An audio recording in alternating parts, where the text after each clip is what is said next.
संयुक्त किसान मोर्चा ने समर्थन पहली बार नहीं दिया। जो हमारा नेशनल लेवल पे सारा ट्रेड यूनियन का एक फोरम बना हुआ है, सेंट्रल ट्रेड यूनियंस जिसको बोलते हैं, और इंटक के जो राष्ट्रीय अध्यक्ष है संजीवा रेड्डी साहब जी, वो उस सेंट्रल ट्रेड यूनियन के चेयरमैन वही हैं। तो हमारी लगातार एक महीने में 2 meeting 3 meeting central trade unions के मेन लीडर्स की दिल्ली में लगातार होती है, आने वाले समय के लिए देश में मजदूरों के हित की रक्षा कैसे करनी है। तो उस मीटिंग में लगातार किसानों के नेता, संयुक्त किसान जो भी प्लेटफॉर्म है उसके अलग अलग नेता समय समय पर लगातार उसमें आ रहे हैं, और किसान आंदोलन को हमने दिल खोल के सपोर्ट किया था, और किसानों ने भी प्रण किया हुआ है कि हर तरीके से सारी ट्रेड यूनियन का सहयोग हम करेंगे। तो मजबूती तो मिलनी ही मिलनी है, ना मिलने का प्रश्न ही नहीं है। आप मेरे सामने बड़े सम्मानित और बड़े पत्रकार बैठे हैं, आपको आइडिया एक मीटर कितने रुपए का लग रहा है? मेरे को सिर्फ बता दीजिए, किसी को आइडिया है?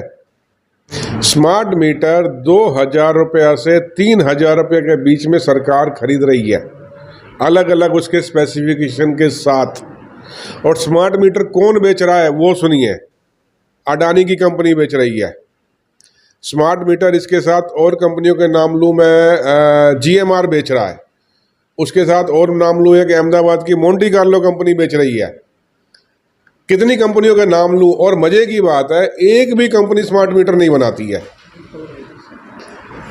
जो कंपनी स्मार्ट मीटर नहीं बनाती है वो मार्केट से खरीद करके स्मार्ट मीटर को बेच रही है। एक घोटाला भाई, आप सीधा उस मैन्युफैक्चरर से काहे नहीं लेते हैं? पहला घोटाला ये आ गया देश के साथ। दूसरा घोटाला 2000 रुपये से 2800-2900 रुपये के बीच में स्मार्ट मीटर अलग अलग स्टेट खरीद रहा है, लेकिन वो स्मार्ट मीटर को पेमेंट आपके बिल में से थोड़ा थोड़ा हर महीने काटा जाएगा। जो स्मार्ट मीटर आपसे 8 से 10 साल में उस बिल में से 8 से 9,000 रुपया वसूला जाएगा। आप इसको स्टडी करना, 2500 रुपये का अगर मीटर खरीदा जा रहा है और आपसे 8,500 रुपये वसूला जा रहा है, वो 6,000 रुपये चला गया अडानी की जेब में। तो ये घोटाला है या नहीं है? तो उसके चलते हमारा विरोध है, ठीक के नहीं है? एक।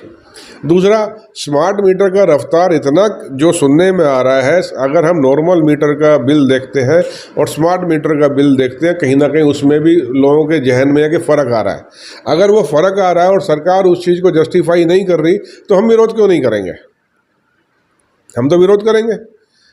तो आप ये देखिए कि 2500 रुपये का मीटर आपके पास 8-8,500 रुपये में जाके लगेगा, वो पैसा आपकी जेब से निकलेगा अगले 5 साल में तकरीबन।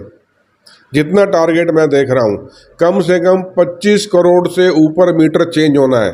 25 करोड़ मीटर, 25 करोड़ गुना 6,000 रुपया प्रॉफिट। आप फिगर निकाल लीजिए कितना फिगर होता है। ये फिगर आपकी जेब से मतलब कितने अरब, मतलब हम गिनती भी नहीं कर पाएंगे, मोबाइल में तो शायद आए भी नहीं।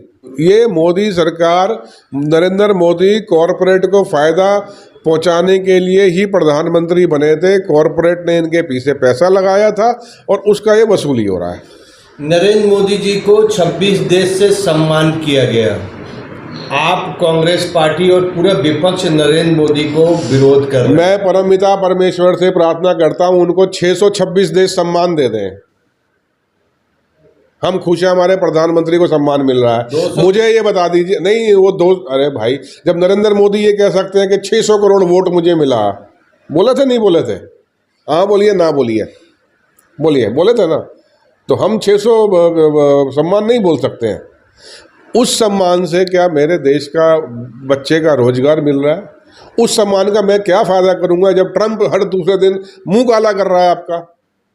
उस सम्मान का मैं क्या करूंगा कि पूरे वर्ल्ड में, अभी आपके साथ जब पाकिस्तान से आपका वॉर चल रहा था, पूरे वर्ल्ड में किसी ने आपका सपोर्ट नहीं किया था। उस सम्मान का मैं क्या करूंगा? ट्रंप के बनते ही आप भागे भागे, आपको ट्रंप ने अपनी शपथ में नहीं बुलाया था और आप भागे भागे वहां पर गए थे। ट्रंप आपको अपने गेट तक भी नरेंद्र मोदी को लेने नहीं आया था। उसका कोई मैनेजर या कोई भी क्लर्क नरेंद्र मोदी को रिसीव करने आया, वो सम्मान करूंगा मैं? मेरे भारत देश के प्रधानमंत्री का वर्ल्ड में कद बहुत बड़ा होना चाहिए। और उस कद को नरेंद्र मोदी ने अपनी लालच में, पूंजीपतियों की दलाली के चक्कर में उस कद को ध्वस्त कर दिया। निशिकांत दुबे जो देवघर के सांसद, उन्होंने आज आरोप लगाया कि इंदिरा गांधी जी ने विदेशी सहयोग से ब्लू स्टार का ऑपरेशन करवाया। यह आरोप उन्होंने आज लगाया है और फ्रंट न्यूज है। वो कुछ भी बोल सकते हैं, या तो 50 साल पुरानी बात बोलेंगे या 2047 की बात बोलेंगे, आज की बात नहीं बोलेंगे। वो एक भी भाजपा का आदमी आज की बात बोल दे तो मेरे को बताइए, हम राजनीति छोड़ देंगे। और आज की भी सच्ची बात, मुद्दा भटकाने में भाजपा वालों को लग रहा है गुपचुप रूप से पीएचडी कराई जाती है। नरेंद्र मोदी इनको लग रहा है रात को ऑनलाइन क्लास जरूर देते होंगे, मुद्दा कैसे भटकाया जाए। रात को 7 से 8 नरेंद्र मोदी की पाठशाला, चुपचाप लेकिन गुपचुप। महंगाई की मार का कारण क्या है? सबसे पहले आप कारण जानिए, उसके पीछे जाना पड़ेगा आपको। जब आप लोगों को रोजगार नहीं देंगे, लोगों की सोशल सिक्योरिटी की सारी स्कीम चेंज आप कर देंगे, उसके साथ साथ आप लोगों की जेब में जब पैसा नहीं डालेंगे तो कहीं ना कहीं उसका अर्थव्यवस्था में फ़र्क आएगा। और जब अर्थव्यवस्था में फ़र्क आएगा, उस गैप को पूरा करने के लिए आप पैसा कंट्री चलाने के लिए किसी कहाँ से लाएंगे? फिर आप अनावश्यक कर डालेंगे। आप रोजगार दीजिए ना, आप लोगों को काम दीजिए ना, वो आपसे नहीं हो रहा है। पूरे वर्ल्ड का सबसे बड़ा स्कीम मनरेगा आपने ध्वस्त कर दिया। अगर आप उस समय की स्टडीज़ हैं जब मनरेगा आया था, मनरेगा ने हमारे देश की अर्थव्यवस्था में भरपूर योगदान दिया था।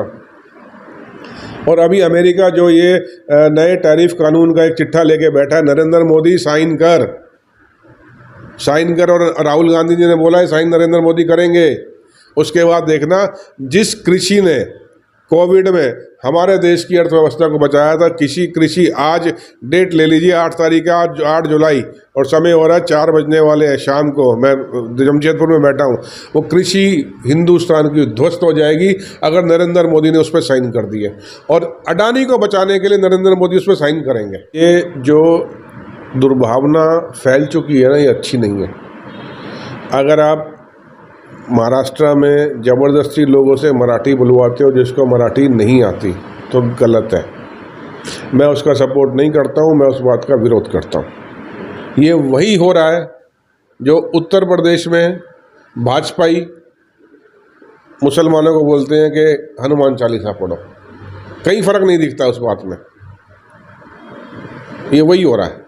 और पूरे देश में, मैं फिर उसी बात पे आ रहा हूँ, भाजपा ने इतना जहर भर दिया है ना, मुझे नहीं पता हमारी एक पूरी पीढ़ी तो जहर, जो मतलब कैसे वो जहर आने वाले समय में देश को बर्बाद करेगा, या उसको जहर को आने वाले समय में कैसे कम किया जाएगा, हमें तो कोई रास्ता नज़र नहीं आ रहा है। बिहार में चुनाव आयोग के द्वारा मतदान पूर्व निरीक्षण किया जा रहा है और इसमें आपकी पार्टी और पूरे विपक्ष सुप्रीम कोर्ट में केस किया गया है। चुनाव आयोग के लिए क्यों इतना, वो तो अपने काम कर रहे हैं, उसमें क्या बोलना चाहिए? भाई, हमारे पवन खेरा जी ने कहा था कि चुनाव आयोग भाजपा के मुख्यालय में जाके बैठ जाए, तो मेरे पास और कोई जवाब तो है नहीं। चुनाव आयोग ये काम कर रहा है, इलेक्शन होते हैं 1 घंटे में, पूरे दिन में जितनी वोटिंग परसेंटेज होती है, शाम को 5 से 6 बजे उससे ज़्यादा परसेंटेज में वोट पड़ जाता है, जो संभव ही नहीं है। इतना हाईटेक आज वर्ल्ड हो चुका है, एक बटन दबाओ कितना वोट पड़ा, परसेंटेज तुरंत मालूम पड़ती है। 10-10 दिन चुनाव आयोग रिजल्ट नहीं देता। चुनाव आयोग कम काम कर रहा है। रात को जहाँ पर मशीनें रखी जाती हैं वोटिंग की, ईवीएम रखी जाती है, वहाँ के कैमरे बंद हो जाते हैं, वहाँ की फिर किसी को आने जाने नहीं दिया जाता, अंदर क्या हो रहा है मालूम नहीं पड़ता। चुनाव आयोग काम कर रहा है क्या? उसे काम बोलेंगे? जिस दिन काउंटिंग होती है उस दिन मशीनों की बैटरी 99% दिखाई जाती है। जो मशीन पूरा दिन जिसने वोट डलवाया, उसके बाद जो मशीन 10 दिन 12 दिन स्ट्रॉन्ग रूम में पड़े रही, उसकी बैटरी कोई नरेंद्र मोदी ने अपनी स्पेस टेक्नोलॉजी जिससे नरेंद्र मोदी सड़कें बनाता है, उससे कोई चार्ज करवा देता है क्या नरेंद्र मोदी, या चुनाव आयोग चार्ज करवा देता है उसको? सवाल तो उठेंगे, सवाल तो उठेंगे। ठीक है, आज उनकी सरकार है, लेकिन 35 से 40 करोड़ लोगों ने तो विपक्ष को भी वोट दिया है ना। उनके लिए तो सवाल हम उठाएंगे ना। आरजेडी कांग्रेस का अलायंस बिहार में चुनाव लड़ेगा, कितना विधायक आप वहां से लेके आएंगे? ये प्रश्न आपने गलत आदमी से पूछ लिया। इसका उत्तर देने का अधिकार भी मेरा नहीं है। अभी अलायंस भी हो, साथ में उनका कितना कितना किसको सीट मिलेगा वो मेरे हाईकमान का काम है। कॉन्फिडेंस कितना है कांग्रेस पार्टी, क्योंकि कॉन्फिडेंस तो देखिए, आज की डेट में हम हरियाणा चुनाव जीत रहे थे, एंड टाइम पे हम हार गए। महाराष्ट्र चुनाव जीत रहे थे, हम एंड टाइम पे हार गए। कॉन्फिडेंस तो हमारा बिल्कुल अंतरिक्ष तक पहुंचा हुआ है और भाजपा का कॉन्फिडेंस पाताल में है।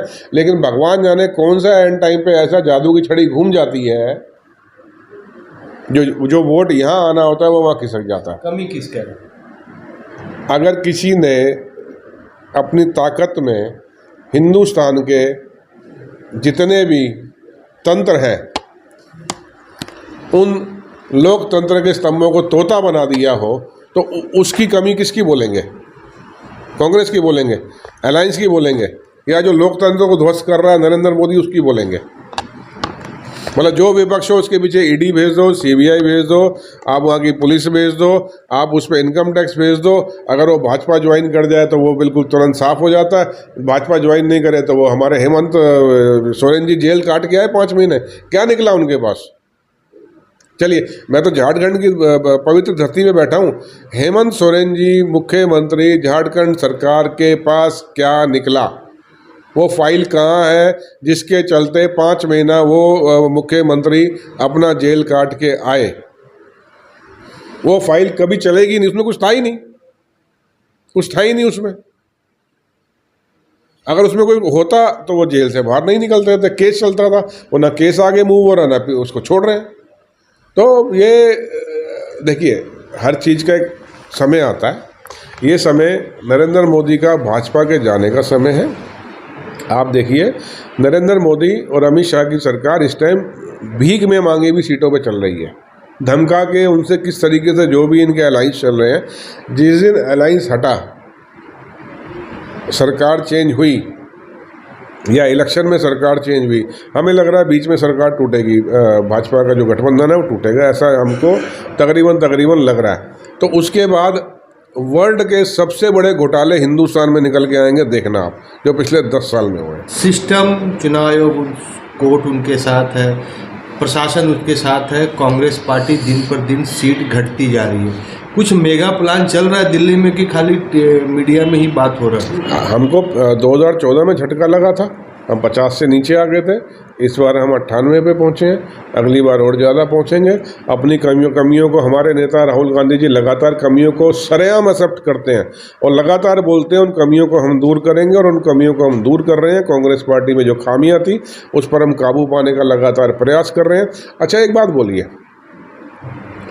राहुल गांधी जी ने पिछले 10 साल में जो बोला, क्या वो सच साबित हुआ या नहीं हुआ?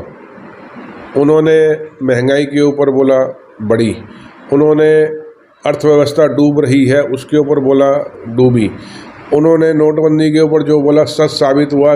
मनमोहन सिंह जी ने कहा था, स्वर्गीय मनमोहन सिंह जी ने, कि 2 से 3% जो अर्थव्यवस्था गोता खाएगी खाई। राहुल जी ने कोविड के ऊपर बोला, वही हुआ। राहुल जी ने अभी आज से 2 साल पहले संसद में बोला था कि चाइना और पाकिस्तान आपस में मिल चुके हैं, हिंदुस्तान के लिए खतरा है। अभी आपके मिलिट्री के बड़े अधिकारी ने वो चीज़ एक्सेप्ट करी। तो हम जो बोल रहे हैं, एक भी मुद्दा बताइए कि हमारा मुद्दा गलत है। आधार हम नहीं जीत पा रहे, अलग बात है, लेकिन हमारा मुद्दा, हमारी भावना क्या देश हित में है या नहीं है, वो सोचने समझने की बात है। रिजल्ट में किसकी कमी है, जनता की कि पार्टी की, कि पार्टी की रणनीति की? रिजल्ट नहीं आ रहा तो आने वाले समय में क्या पढ़ना छोड़ दिया जाए? पहली बात तो ये कमी कहीं ना कहीं हमारे अंदर ही होगी। हम तो बोल ही रहे हैं, मैंने आपसे बोला कि राहुल गांधी जी हमारे ऐसे नेता हैं जो लगातार अपनी कमियों को मान रहे हैं। मैंने तो आपको अभी बोला ना ये बात, तो कि राहुल गांधी जी अपनी कमियों को मान रहे हैं कि हम में कुछ कमियां हैं, हम उनको ठीक करने का लगातार प्रयास कर रहे हैं। वही बात मैं आपसे बोल रहा हूँ, भाजपा जातिगत जनगणना मेरे हिसाब से नहीं कराएगी। वो खाली उसने हर तरीके के, हर बार की तरह उसने एक मजबूरी में राहुल गांधी जी की बात के दबाव में उन्होंने बोल दिया है। लेकिन भाजपा जातिगत जनगणना नहीं कराएगी। उसको मालूम है जिस दिन ये जनगणना हो गई उसके सारे आंकड़े जब जनता के सामने आएंगे, भाजपा कहीं की नहीं रहेगी, क्योंकि जिसकी जितनी संख्या है उसको उतना उसका हक नहीं मिल रहा है। ये हक हिंदुस्तान के 1-2% लोग उनका चूस रहे हैं, और उनको जो हक उसका चूस रहे हैं उसके पीछे भाजपा और नरेंद्र मोदी है उनकी मदद करने में। ये शैलेश पांडे, प्रदेश अध्यक्ष झारखंड असंगठित कामगार एवं कर्मचारी कांग्रेस। आज संजय गावा जी आए हैं और कितना मोटिवेट होते हैं यहाँ के जितने यूनियन लीडर वाले हैं। एक्चुअली इंटक और असंगठित कामगार दोनों का काम ही है कि मजदूरों के बीच में रहना। और जैसा कि आपको पूर्व में भी बताए हैं कि गाबा जी आए तो सरायकेला खरसवां के चौका कांड्रा रोड स्थित पालगम में खेतीहर मजदूरों प्लस असंगठित क्षेत्र के कंपनी में कार्यरत मजदूरों से मिले और उनकी समस्याओं को सुने, और कल का जो हड़ताल है उसको पूरी तरह से सफल करने के लिए इन्होंने अपील भी की। हमारे बीच में अभी जमशेदपुर असंगठित कामगार एवं कर्मचारी कांग्रेस के नगर अध्यक्ष भी मिलने आए हैं, जिला अध्यक्ष भी आ रहे हैं मिलने के लिए। तो यही मैसेज देना है कि हम लोग असंगठित क्षेत्र के मजदूरों को किस तरह से कितना संगठित करें, और असंगठित कामगार का कांग्रेस का ये मकसद है कि हम उनको संगठित करके अपने वोट बैंक में किस तरह से तब्दील करें।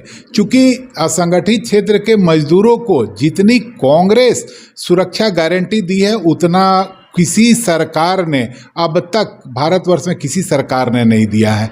जैसा कि आपको मालूम है कि रेहड़ी पटरी वाले जो कानून लाया गया वो हमारे कांग्रेस सरकार में लाया गया।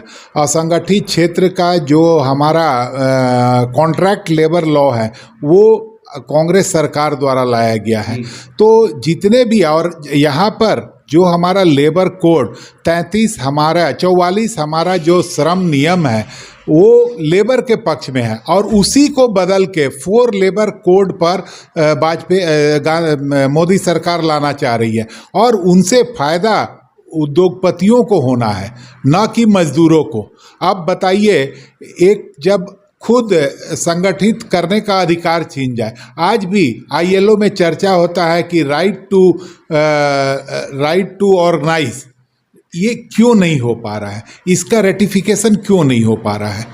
तो ये है सर कि अगर हमको यूनियन बनाने का अधिकार ही नहीं रहेगा तो हम अपनी बात किसके समक्ष रखेंगे और किसके माध्यम से रखेंगे। अगर हम खुद मालिक से बात करते हैं तो मालिक हमको तुरंत टर्मिनेट कर देगा, फिर हमारी आवाज़ नहीं सुनी जाएगी। और 4 लेबर कोड में तो ये भी है कि आपको अगर कभी हड़ताल करने की ज़रूरत पड़ी तो आपको 3 महीना का प्रायर नोटिस देना पड़ेगा। अब 3 महीना का प्रायर नोटिस देंगे तो आप समझ लीजिए कि उनके पास सारा कुछ हैंडल करने के लिए टेक्निकल चीज़ें हैं, तो फिर वो हड़ताल तो कभी हो ही नहीं सकती है, हम अपनी आवाज़ उठा ही नहीं सकते हैं।